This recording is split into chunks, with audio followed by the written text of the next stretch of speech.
Hey everybody, this video is going to be about being a fixer. It's about being that person that people call when they have a problem. It's about being that person that wants to be there for other people, even if it's in the middle of the night, even if we're on our way out to be someplace and we just put the brakes on and we go and we save somebody, or we respond to a phone call right away. It's that person that's advising people and counseling people. It is being that person that's always trying to save the day, sometimes to the detriment of our own well-being. Now, many of us who are fixers have grown up in environments where we needed to be fixers for various reasons. But the bottom line is, being a fixer in itself can be exhausting and detrimental to both the fixer and the fixie, if you will. So just to give you some of my own thoughts on this, I think sometimes when we are fixing and listening and counseling and supporting, although the other person will appreciate our insights and appreciate the fact that we are not emotionally involved and we can give more objective advice, at some point it's not uncommon for those very same people to become resentful because they feel we're acting like a know-it-all. We're not showing our vulnerabilities in this particular situation. They start to feel like, hey, I've given you all this private information. You may not be having a problem right now. You may be in a situation that you're not struggling as much as I am. And you got this information on me. And now you're going to be in a superior position. The other aspect of it too is that when we all go through cycles, and there's many times that we're going through a tough time when somebody else seems to have everything together, at least for the moment, we can start to feel a little bit jealous and angry. And then when they give us the advice, the message may feel like you don't really know how to handle this, or you don't know what you're doing. And they start to feel like there's an imbalance in the relationship, even though our intention is to support them and love them and give them the support that we feel that they may not be getting someplace else. It can also leave us feeling resentful when the only time we hear from people is when they know that they can call us for help. And many years ago, my mom was great with the computer. She had lived in an adult community, and she was the only person that really understood how to fix a computer, and which she taught herself to do. And all of her neighbors would call when they couldn't turn on the computer, when it turned out they turned on the computer and it wasn't plugged in. And she was constantly running to their houses and helping them fix these things. And she started to feel taken advantage of. And I remember saying to her, yeah, but they know you're going to fix it. They know that you're going to make this better.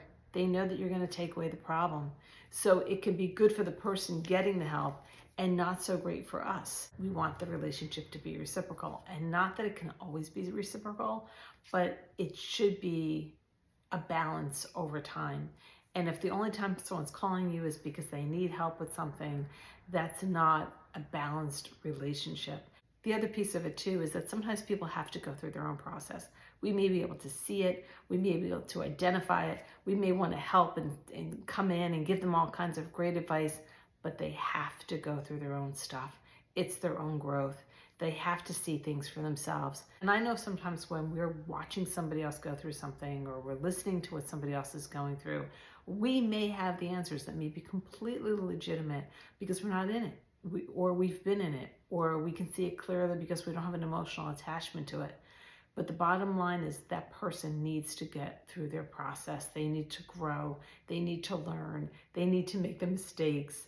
They need to be able to go through all of that. And we can't protect people from themselves. They want to feel empowered. They want to feel that they've been through something and they're able to figure it out on the other side.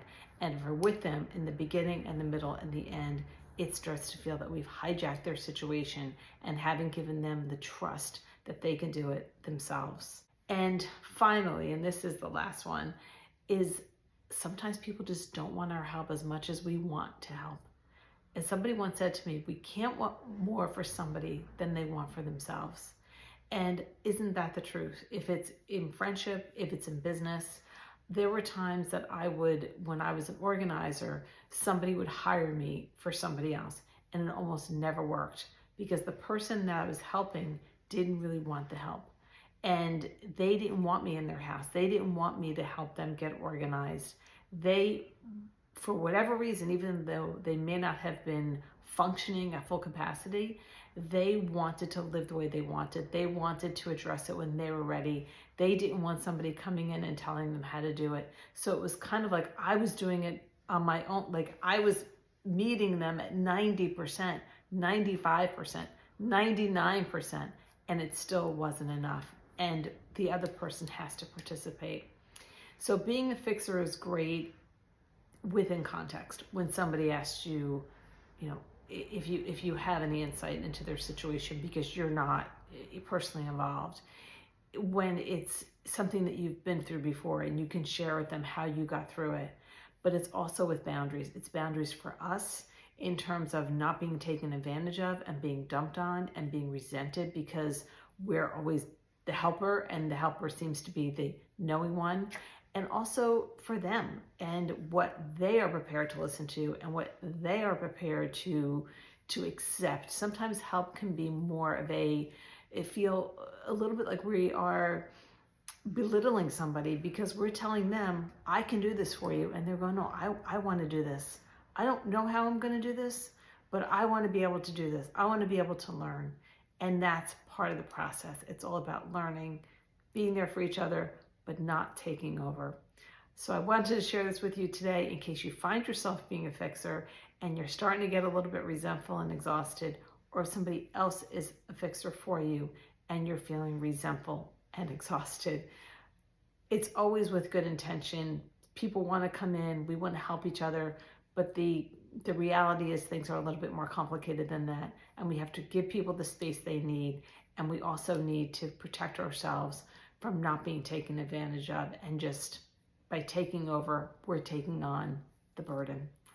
I hope this video helps you in some way. If you like this, please like, comment, and subscribe if you haven't already. If you think somebody else should see this, pass it on. And as always, I wish you all the best of luck on your journey, your emotional healing, your spiritual healing, and life can be, as they say, not always for the faint of heart. So here we are, just getting through all this together. Again, I hope this helps you, and until next time, thanks so much for watching.